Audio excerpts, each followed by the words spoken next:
The metallic clang of boots against steel echoed through the cavernous chamber as the human general was dragged before the slaver high council. Two hulking karate guards flanked him, each holding an arm bound in shimmering energy restraints.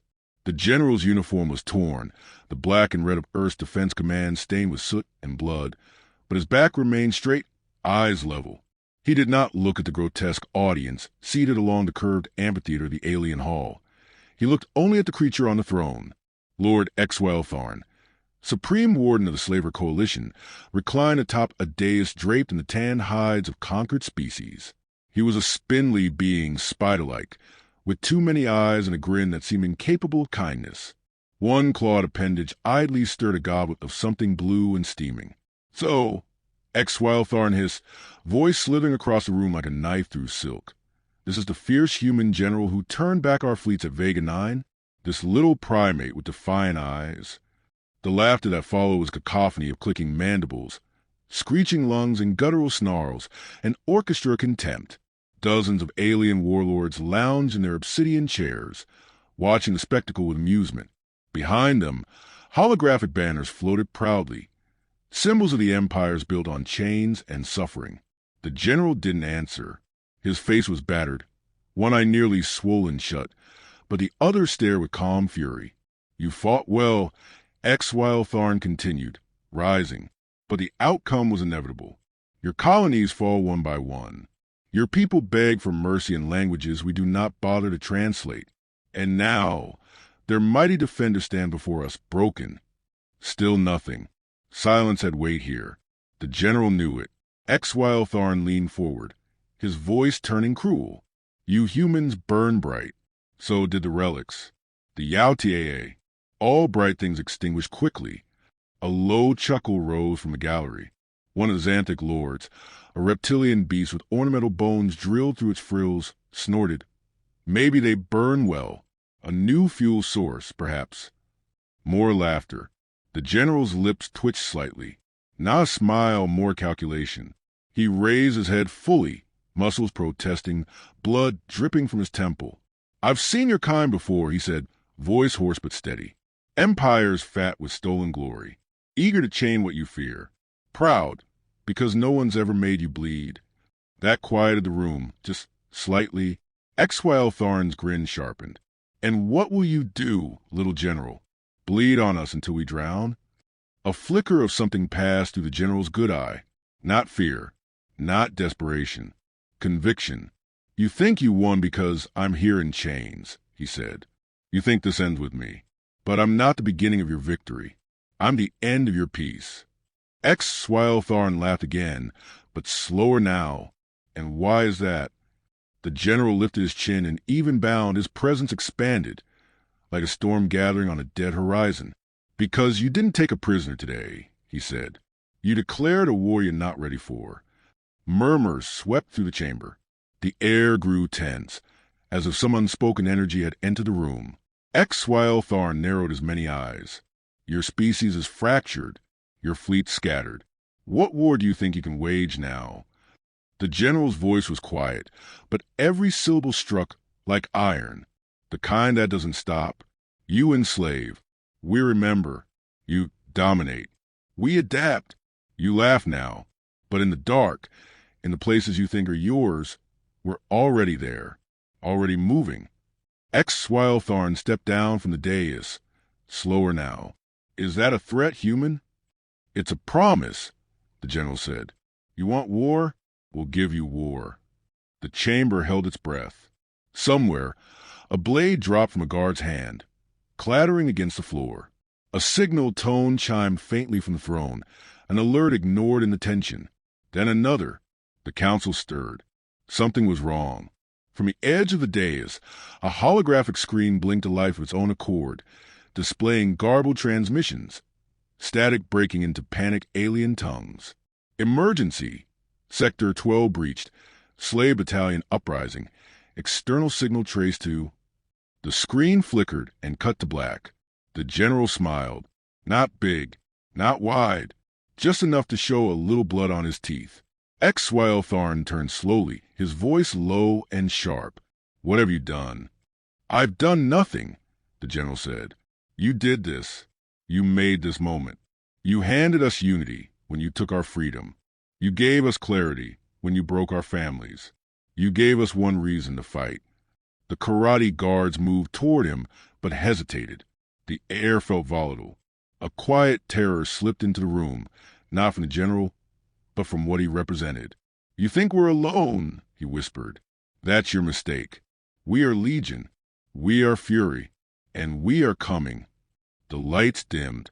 Somewhere outside, a muffled explosion rocked the structure. Screams followed, then more alarms, then gunfire. The general turned his face toward the distant sound. He was still in chains. But now, it was the slavers who looked trapped. Smoke choked the corridors of the slave barge as red lights bathed the metallic walls in a rhythmic strobe. Sirens howled, alien, shrill, almost sentient in their desperation. Through it all moved the human general, still bound to risk his steps surer, his eyes colder now. The chaos was spreading faster than the slavers could contain. And that was the point. Beside him, hunched low, moved a wiry creature with bronze-hued skin and 3 dexterous arms.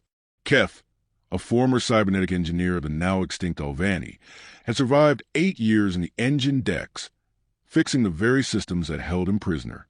He had never spoken above a whisper until the general's words had reached him. "I thought your species were cowards," Keth murmured, leading the way through a maintenance shaft barely tall enough to crawl. "Even your soldiers scream when they're processed." "We scream," the general replied, "because we still feel something. That's what you call weakness. But it's what makes us dangerous." Keth chuckled darkly and handed him a thin, glowing shard. "Mag pick. Use it on the cuffs before they auto-lock." The general inserted the pick into a slot near his left wrist. A spark jumped. A jolt traveled up his arm. Then, with a hiss, the restraints blinked out. He flexed his hands, bruised and bloodied, but free. "They'll find the breach soon," Keth said. "We have less than 10 minutes before this sector is gassed." "Then we use all 10, the general answered. They emerged into a hangar partially collapsed by an earlier explosion. Smoke curled from the ceiling like ghostly fingers. Strewn across the deck were alien bodies, guards, workers, prisoners. Some still breathed, others never would again.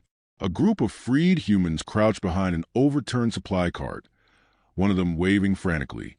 "General," she called, pushing up from cover. Her face was streaked with oil and ash, her combat suit a patchwork of stolen armor. "It's Captain Reyes, 11 Colonial. We secured the southern wing, mostly unarmed, but we've got numbers." "Numbers are enough," he said, moving to her position. "We've been getting bursts from other barges. It's spreading." He nodded. Earth fires lit then. The name passed between them like a code and a memory. Earth fire wasn't strategy. It was a signal buried in the frequencies of old human lullabies, broadcast by microbursts embedded in his neural chip. When he'd whispered those final words to X-Wildthorn, the transmission had piggybacked on the throne's proximity AI and jumped system-wide. Reyes handed him a sidearm, a slaver model plasma pistol, crudely modified for human hands. "You shouldn't have come back," she said quietly. "They were going to break you." "They tried," he replied, checking the charge. "They only gave me something to sharpen." A metallic groan echoed from above. Dropships were arriving. Not reinforcements. Executioners. Keth scanned a nearby console with his mechanical eye. They're sealing sectors. Any slaves not accounted for in 20 minutes will be purged. "Then we give them something to account for," the general said. He moved to the center of the hangar and activated the local comm node. Static crackled. The ancient tech hummed beneath his fingers. "To everyone still breathing," he spoke, voice steady. "This is General Eric Vance. You are not prisoners anymore. You are soldiers. Find weapons, find each other, and move. We don't need an army, we need a spark. Light the fire and let it spread." His words bounced off every wall of the barge, and every slave collar tuned to maintenance frequencies heard them. In the silence that followed, the ship seemed to shift, like a great beast realizing it had been wounded from within. Reyes looked at him. "You sure this is going to work?" "No," he said. "But hopes like us, It's dangerous when cornered. Gunfire crackled from the western corridor. Screams, then silence. "They're here," Keth said. Vance turned the group. "Fan out. Set up charges on the fuel cells. If we can't hold this ship, we'll deny it to them." "What about you?" Reyes asked. "I'm heading to the comm tower. If I can link to the outer satellites, we won't just light Earth fire here. We'll set half the sector ablaze." She hesitated, then gave a sharp nod and motioned her team to move. Keth followed Vance down a shattered stairwell into the ship's spinal corridor. The deeper they went, the stranger the silence became. The air tasted stale, thick with recycled breath and unspoken fear. Every now and then they passed groups of prisoners. Humans, yes, but others too. Bird-like Ashlyn, Tusvalerii, pale-skinned Yunda. They stared as the general passed. No one had told them to follow. They just did. By the time he reached the tower shaft, 24 trailed behind. A few carried weapons. Most carried only purpose. Keth accessed the tower's lock, working quickly. Signal range is limited without uplink, but if you patch into the relay net. "I know," Vance said, placing a hand on the interface. Memories hit him like gunfire. Earth burning under black holes. Cities taken not with armies, but with paralysis. Families herded like cattle. The slow, crawling realization that no help was coming. That was the old war. This would be different. The relay flared online. "All units," he said, broadcasting on every slaver frequency he could reach. "This is General Vance. You've made a mistake. You thought fear would keep us in cages. You thought pain would teach us obedience. You were wrong. In orbit, other barges flared to life with resistance. We don't fight because we hate you," he continued. "We fight because you taught us exactly what you are. And now you'll see what we become." He cut the transmission. Outside, explosions lit the sky like artificial stars. He turned to Keth. "That's the first shot." Keth's three-fingered hand clenched. "What now?" Vance's eyes burned like distant suns. "Now," he said, "we make them bleed." The war didn't start with a battle cry or a grand display of force. It began with stolen schematics, a whisper on the wrong frequency, and a dead slaver admiral whose eyes hadn't even closed before his command ship detonated from within. Across the stars and systems that had known nothing but silence and subjugation, things began to move. General Vance stood aboard the captured barge, now rechristened Ashes of Vega. It still stank of its former purpose, of burnt metal, antiseptic chemicals, and long-dried blood, but its hull now pulsed with a different rhythm. Human engineers, rebel technicians, and defected slaves worked together to refit the ship not for escape, but for war. Reports streamed in from every quadrant. Uprisings erupting on mining moons, sabotage on transport convoys, entire battalions of conscripted slaves turning their weapons on their masters. Each success was minor in isolation, but they were time-coordinated, sharpened. Vance hadn't ignited a rebellion. He'd orchestrated contagion. A voice crackled through the comms. "This is Freehold Cell 7. We've taken the Cradle Station over Darvon's Rim. Weapons cache intact. Slaver officers dead. They didn't even see us coming." Vance acknowledged the message and turned to Captain Reyes, who stood beside him in what had once been the slaver's command deck. Her eyes were sunken from too many nights without sleep, but they burned with something feral now. Resolve that couldn't be shaken loose. "We're winning skirmishes," she said, voice low. "But it's not enough. If we stop now, they'll purge whole systems just to make an example." "They'll do that anyway," Vance replied. "But they won't be able to hide it anymore. Every uprising pulls back the curtain, shows the galaxy who they really are." Reyes nodded, though her jaw tightened. "And what we're becoming in response?" Vance didn't answer immediately. His gaze swept the display of the galaxy map, lit with flickering lights where resistance had kindled. "We adapt. That's what humans do. They thought we'd break. Instead, we learned to fight on their terms, then change the rules." An alert chimed, one of the scout ships returning from the outer systems. The image that flickered onto the screen made the room fall silent. A prison world, or what was left of it. Burned cities, charred corpses. A slaver commands sigil broadcasting on loop from a satellite drone. Let this be the cause of rebellion. Keth, who now served as Vance's chief of tech operations, hissed through gritted teeth. 18 million souls on that moon. Most were non-combatants. Vance's shoulders straightened. Good. Then we stop calling this resistance. It's a war. They've declared it. Now we answer. Orders move fast. Strike teams dispatched to knock out orbital relays. Saboteurs embedded in trade routes. Smugglers and exiles, even former mercenaries who once served the slavers, began pledging themselves to the cause, not for ideology, but because they saw something rarer than victory, retribution. And everywhere the rebellion spread, Vance made sure a message followed. No face, just a voice. You took our people. You took our peace. And now you'll pay for both with interest. The slaver coalition responded in kind, deploying extermination units. Elites trained to crush insurgencies with brutal precision. They weren't meant to fight full wars. They were meant to terrify. But they had never fought humans who knew their tactics, who had studied their rhythms, and who had learned to weaponize their unpredictability. Vance had fought them once on Vega, 9 and nearly died. Now he dismantled them cell by cell, teaching others how. The turning point came on the 7th day of the uprising. A slaver dreadnought, Obedience Eternal, was ambushed in orbit over the contested world of Havith. Instead of facing it directly, Vance had orchestrated a triple-front decoy, using fake heat signatures from smuggler ships, false transmissions from mercenary contracts, and hacked distress calls. The dreadnought turned to engage and exposed its underbelly. That was when 3 repurposed slave barges, now warships, descended from behind the planet's rings and punched through its shields. Vance watched the battle unfold in real time. The dreadnought burned for 11 hours.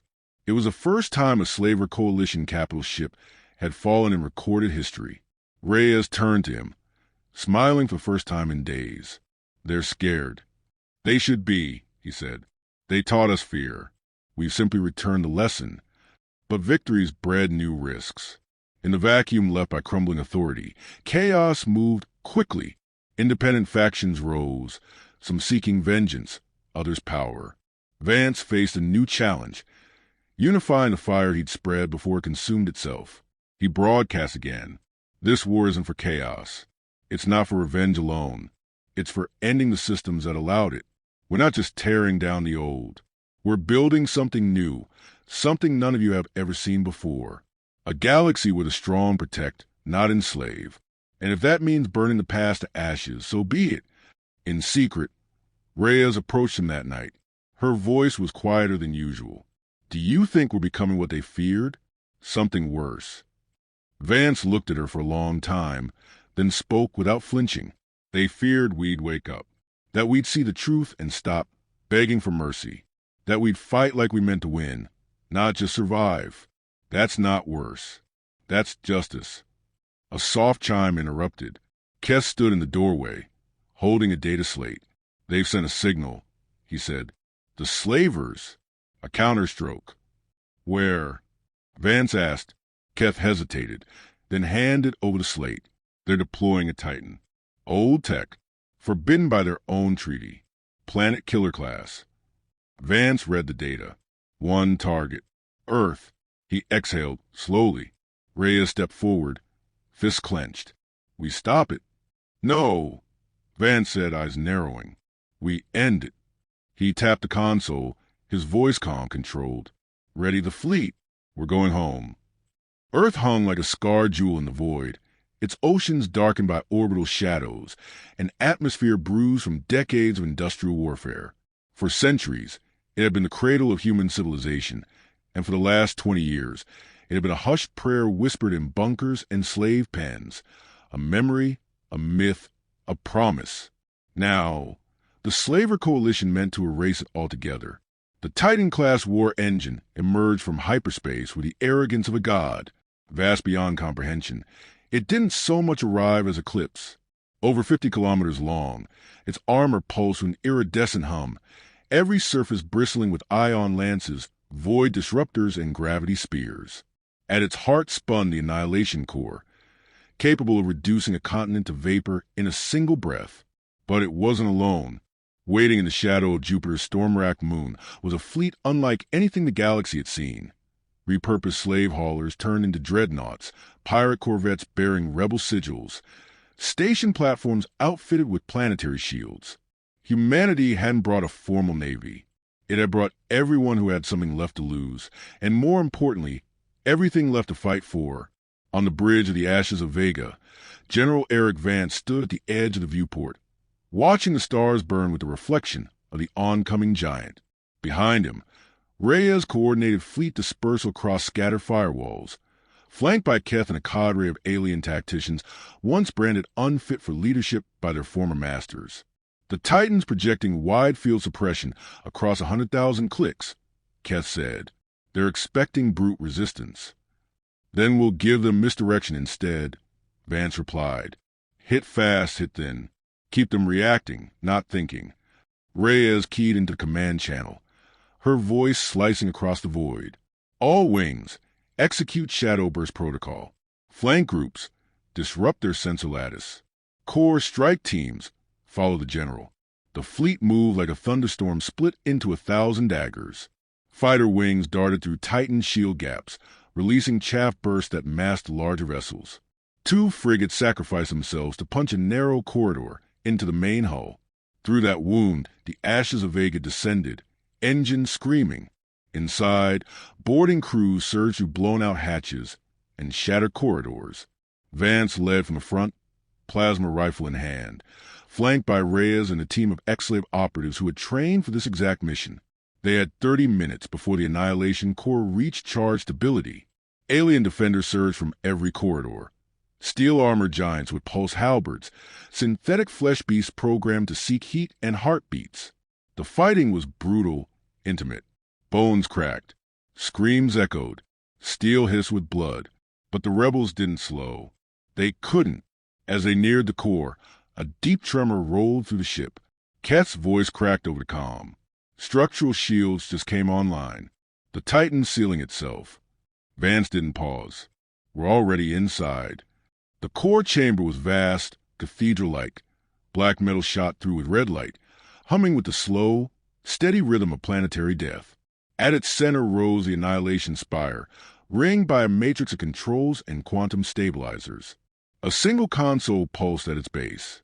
Waiting beside it, wrapped in obsidian armor that shimmered with authority, was Lord Xyltharn.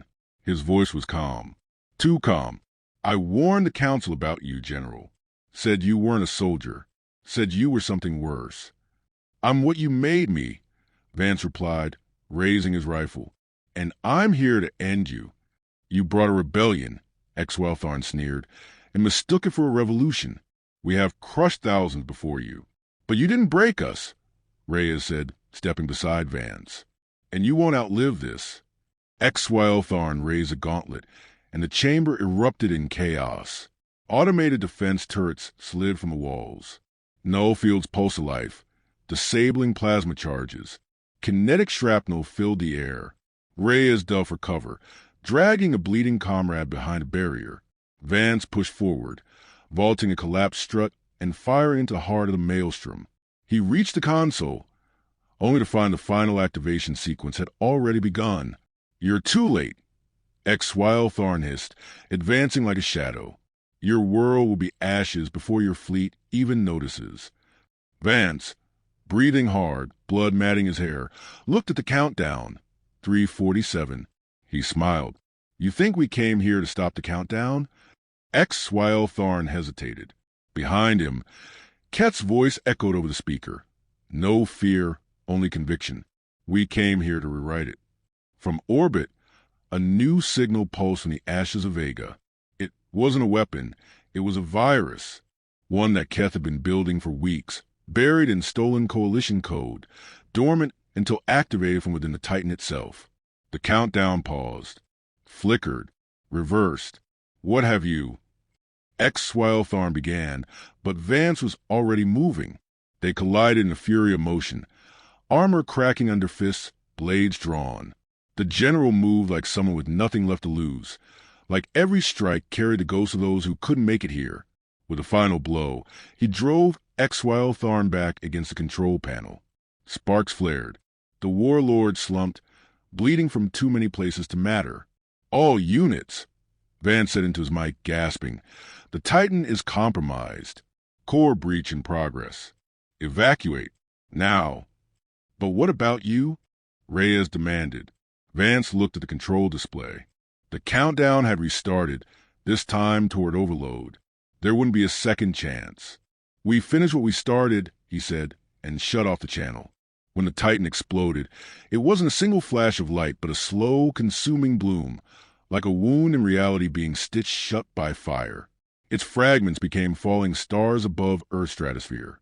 Its name vanished from the slaver records, and with it, so did their myth of invincibility.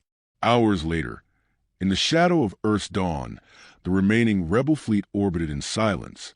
No one spoke, until Reyes, her voice thick, said he kept his promise. Keth, staring at the rising sun, nodded. He didn't just give U.S. war. He gave us freedom. And in every corner of the galaxy, the chains began to fall.